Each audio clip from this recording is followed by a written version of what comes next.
Bom, então hoje eu vou falar um pouco dos conceitos de oxidação, redução e reações entre ácidos e metais. Então, há transferência de elétrons entre os átomos e ou íons.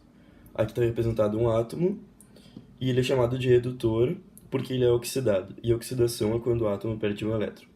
Aqui ele está doando um elétron para o outro átomo. E esse outro átomo é chamado de oxidante e ele é reduzido. A redução é quando o átomo recebe um elétron.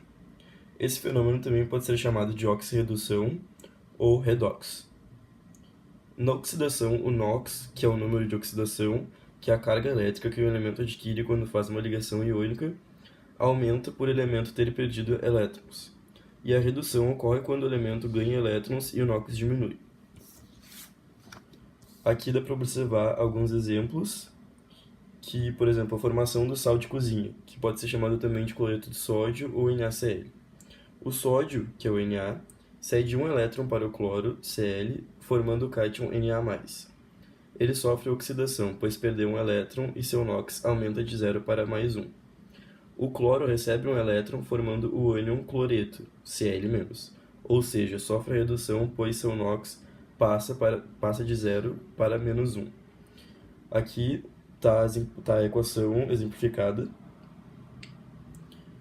Nesse exemplo, o cloro é o agente oxidante, pois provocou a oxidação do sódio, recebendo um elétron dele, e o sódio é o agente redutor, pois foi quem forneceu um elétron para o cloro, provocando sua redução.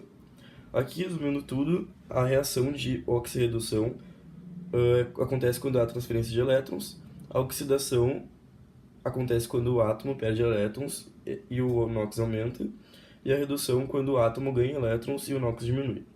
O agente redutor provoca redução e sofre oxidação, e o agente oxidante provoca oxirredução e sofre redução.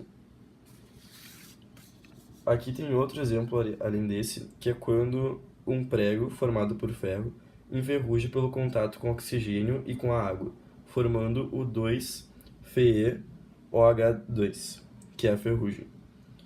Aqui está a equação da oxidação do ferro, aqui a redução do oxigênio e depois a equação geral da formação da ferrugem.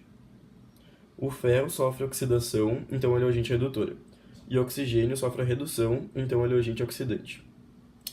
Reagentes e produtos. As substâncias inicialmente presentes num sistema e que se transformam em outras devido à concorrência de uma reação química são denominadas reagentes, e as novas substâncias produzidas são chamadas de produtos. Aqui tem um exemplo que é o enxofre mais o ferro, são os reagentes, e eles formam o sulfeto ferroso, que é o produto. Agora falando um pouco sobre o conceito de reatividade, a gente tem que a reatividade está relacionada com a avaliação que fazemos de uma ocorrência ou não ocorrência de uma reação entre as substâncias.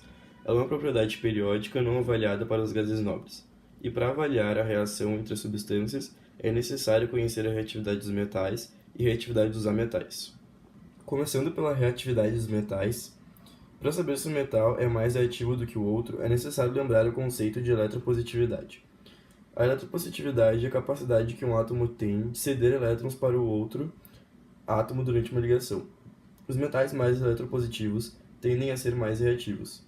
Na família, a eletropositividade aumenta de cima para baixo. Aqui tem uma demonstração, ela aumenta de cima para baixo. E no período a reatividade aumenta da direita para a esquerda, como mostra aqui a imagem. Agora falando da reatividade dos ametais, para avaliar a reatividade dos ametais é necessário utilizarmos como padrão a eletronegatividade, que é a capacidade que um átomo possui de atrair os elétrons do outro átomo presente na reação. Os ametais mais eletronegativos tendem a ser mais reativos. Na família, a reatividade aumenta de baixo para cima, e no período a reatividade aumenta da esquerda para a direita, como mostra aqui a imagem, os sentidos. E aqui temos um exemplo de uma equação que o Na mais o AgCl forma o Ag mais o NaCl. A reação de simples troca ocorre quando reagem uma substância simples formada por um único elemento de tipo químico e uma substância composta formada por mais de um tipo de elemento, originando uma nova substância simples e outra composta. A substância simples desloca da substância composta uma nova substância simples chamada de reação de deslocamento, formando uma nova substância simples. Aqui a gente tem um exemplo, por exemplo, o A mais o BC pode formar o AB mais o C ou o AC mais o B. Bom, então aqui temos dois aplicativos que exemplificam as reações redox, o química e o chemic. Aqui podemos botar como exemplo 2Na mais 1Cl2. Agora clicamos em buscar e já aparece como primeira opção a reação 2NaCl. Então é um aplicativo bem prático. Agora vamos dar uma olhada nesse chemic.io. A tabela funciona como um teclado. Os elementos aparecem como botões e somando um elemento com o outro e apertando a flechinha aparece a reação.